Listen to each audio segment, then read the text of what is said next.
எல்லாருக்கும் வணக்கம். மிஷ்கின் பேசுனதுக்கப்புறம் எனக்கு எங்கே ஆரம்பிக்கிறதுனே தெரியல. மிஷ்கின்லேருந்தே ஆரம்பிக்கிறேன். மிஷ்கின் இஸ் ரொம்ப ஒரு எமோஷ்னலான பர்சன். அவர் பிடிச்சிருந்தா அவ்வளவு கொண்டாடுவார். அண்டு அவர் செலிப்ரேட் பண்ணுறதுக்கு எந்த விதத்துலேயும் குறைவில்லாத ஒரு படம் தான் Kottukkaali. Vinoth is a very special filmmaker. இந்த ஜெனரேஷனுடைய, இன்றைக்கி இருக்கிற யங் ஜெனரேஷனுடைய தமிழ் சினிமாவின் அடையாளமாக இன்டர்நேஷ்னல் லெவலில் இருக்கிற ஒரு filmmaker. There are other filmmakers also. ஆனால் வினோத்துக்கு ஒரு அட்வான்டேஜ் என்னென்னா, வினோத்தோட ப்ரெசன்ஸ் மெயின் ஸ்ட்ரீம்லேயும் இருக்குது, மெயின் ஸ்ட்ரீம்லேயும் தெரியுது.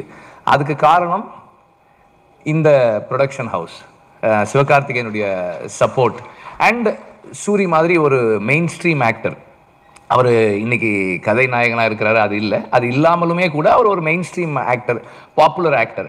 அவர் இந்த மாதிரியான ஒரு படத்துக்குள்ளே இருக்கணும்னு விரும்பி வர்றது வினோதுக்கு ஒரு பலமாகவும் அதே நேரத்தில் சவாலாகவும் இருந்திருக்கும் இந்த கதை பண்ணும்போதுன்னு நான் நினைக்கிறேன். பிகாஸ் இந்த மாதிரியான வாழ்க்கைக்கு மிக நெருக்கமான ஒரு படத்தை பண்ணும்போது வணிக ரீதியான அல்லது வியாபாரத்தில் இருக்கிற நடிகர்களோ தயாரிப்பாளர்களோ இருக்கும்போது அவங்களுக்கான சில தேவைகள் இருக்கும், அந்த டிமாண்ட்ஸ் இருக்கும். அதையும் மனசில் வச்சுக்கிட்டு தனக்கு நெருக்கமான ஒரு படத்தையும் பண்ணுறது பெரிய சேலஞ்ச்.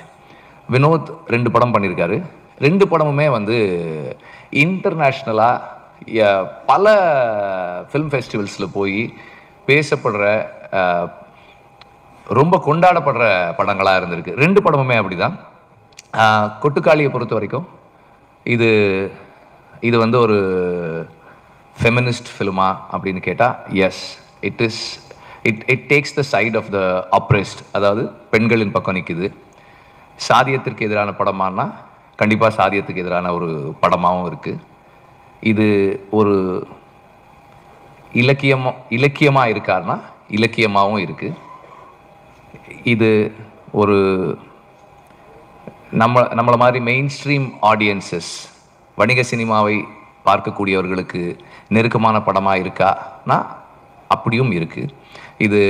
இதை சாதிக்கிறது சாதாரண விஷயம் இல்லை. இதை வினோத் ரொம்ப எளிமையாக இயல்பாக அச்சீவ் பண்ணியிருக்காரு.